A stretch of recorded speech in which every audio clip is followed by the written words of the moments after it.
Hi guys, and thanks so much for tuning in to another Tea Bites with Miss K. So this would actually be week maybe 5 of us diving into the Define You workbook. However, because I was actually experiencing some difficulty with my the amount of space that I had available on my device that I was using to record my Tea Bite, I had to shorten my video that I provided for you last week.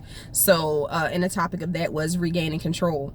So what I wanted to do was to follow up with that and then do a part 2 as promised of how to help you regain control. In the first video, I shared some information about how my own experiences with addiction, and that addiction was not any type of drugs or alcohol or anything like that. It was an addiction to feeling bad.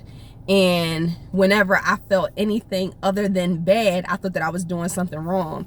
And I talked about how I even experienced being punished by other people anytime I put myself first.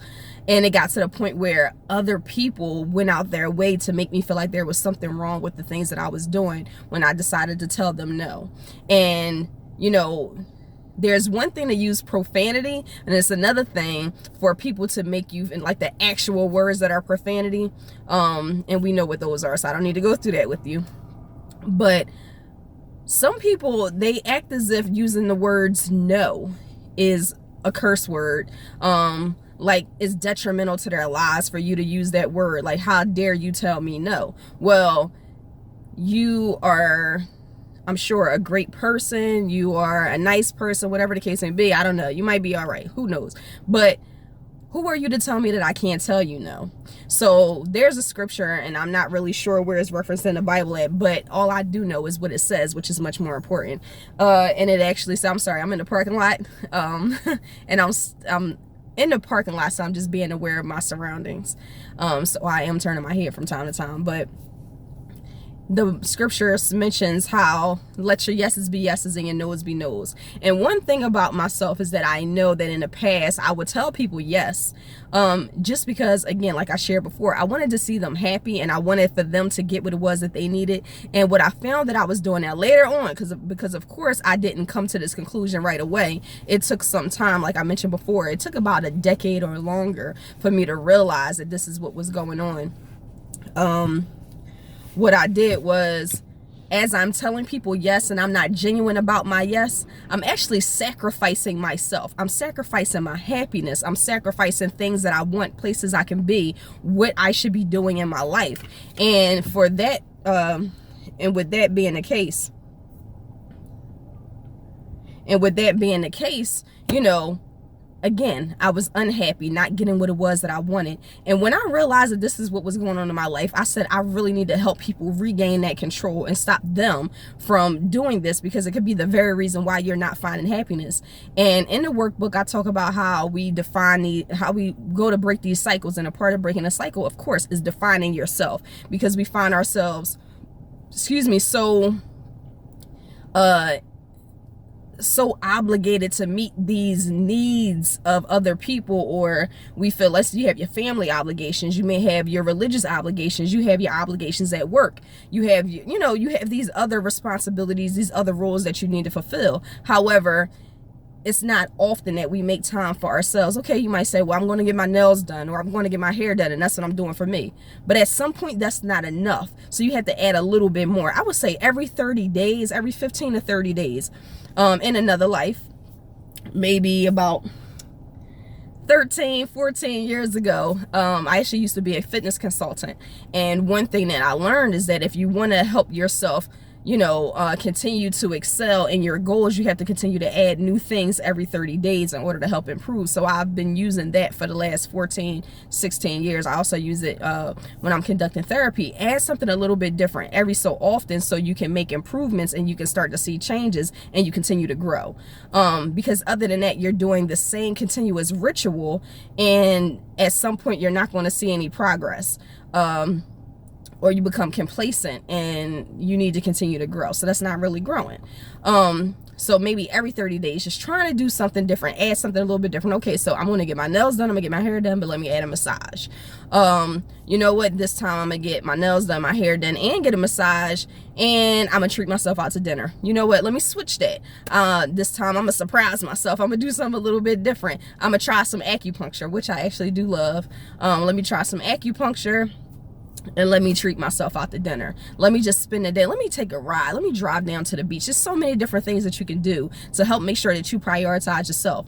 Turning off your phone, that will help you regain so much control. I come up I'm from an era where we did not have cell phones, so I remember, even though I may have forgotten something at home, or I needed to tell somebody something, I need to check on something real quick, you found a way to function around that. I just talk to you when you get home, or if I didn't talk to you that day, I talk to you the next day. I might have missed you, whatever the case may be. And we didn't have call waiting. It was so many things that we didn't have. We didn't have three-way call. It was so many things that you could not do until I was much older. So I learned how to function in the world without a cell phone. However, sometimes it's a little bit impossible, but it's not impossible to turn your phone off, even if it's just for a half an hour, 45 minutes. If you have a scheduled time every single week or every single day where you say, okay, between the hours of 6 p.m.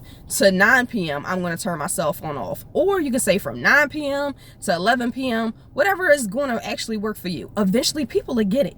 So you have to show people how to treat you, show people how they can fit into your world. And then some people, and I believe that it'll help you weed through some people so they realize who don't belong there. Oh, I can't tolerate that. Oh, well, I need somebody to be available to me all the time.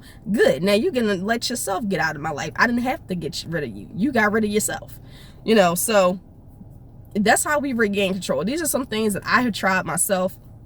Stop being so available all the time. You don't have to be. And I definitely was one of those friends where if you call me, you need me, hey, at the drop of a dime, here I am. And I found myself one time, I did that at about 2 o'clock in the morning. A friend needed me, and I'm thinking that it's something detrimental. And then I get there and come to find out that it wasn't anything detrimental at all. It was something that honestly I really could do nothing about. It was something that you needed to go see a doctor about. It was something that you could have addressed at another point in time.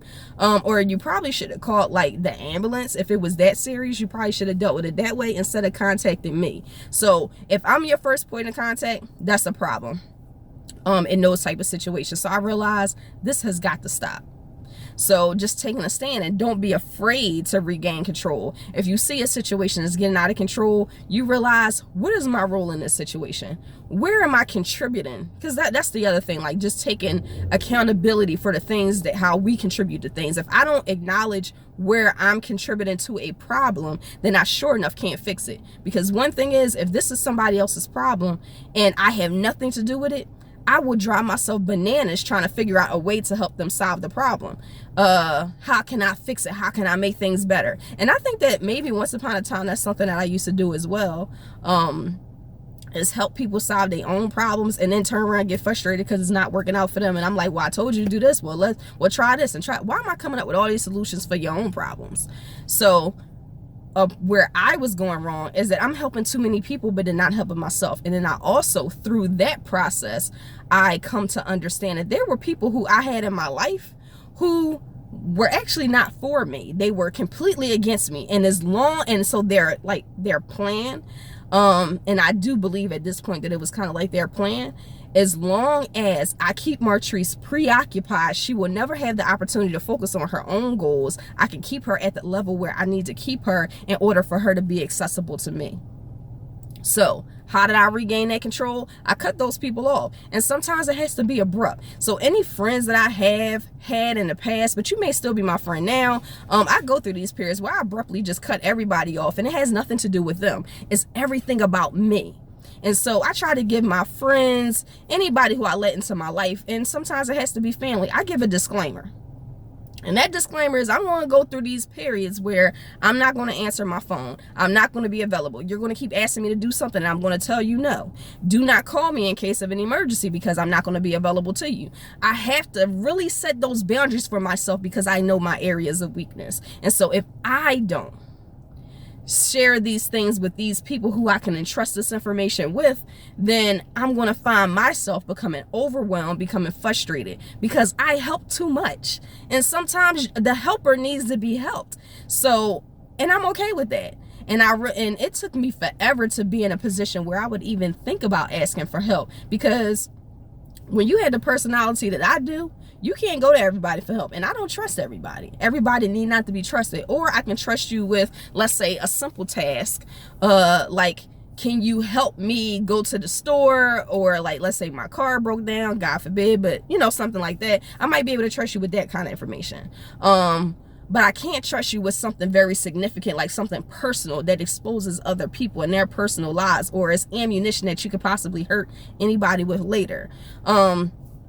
I just can't trust everybody on the same level. So that's another way that I also regain control. And I know that my life has been fulfilled with so much more quality. I've been happier. I've been more peaceful. That internal peace I've been able to maintain, which is important. Is I don't want to obtain something and then not be able to keep it. So I want to obtain and I want to maintain my peace. I want to obtain my control and I want to maintain that control. So a part of that is realizing, where is the problem at? Where am I contributing to this being a problem? So once you can do that, once you can identify where things are going wrong and where things have, and then you see a pattern, and so you can see, okay, this is what I need to change. Start writing this stuff down. You don't need to involve everybody in it, but see what's going on. Because some people are going to be surprised when you cut them off, because then you realize who's a liability.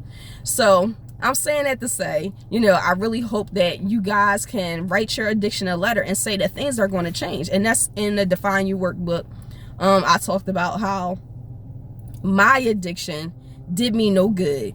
And it did nothing but hurt me. And I was determined to end that relationship with the addiction that I had, because I could not live my life like that anymore, and continuously be a part of the recovery process and everything that is required. Yes, I have to take the steps.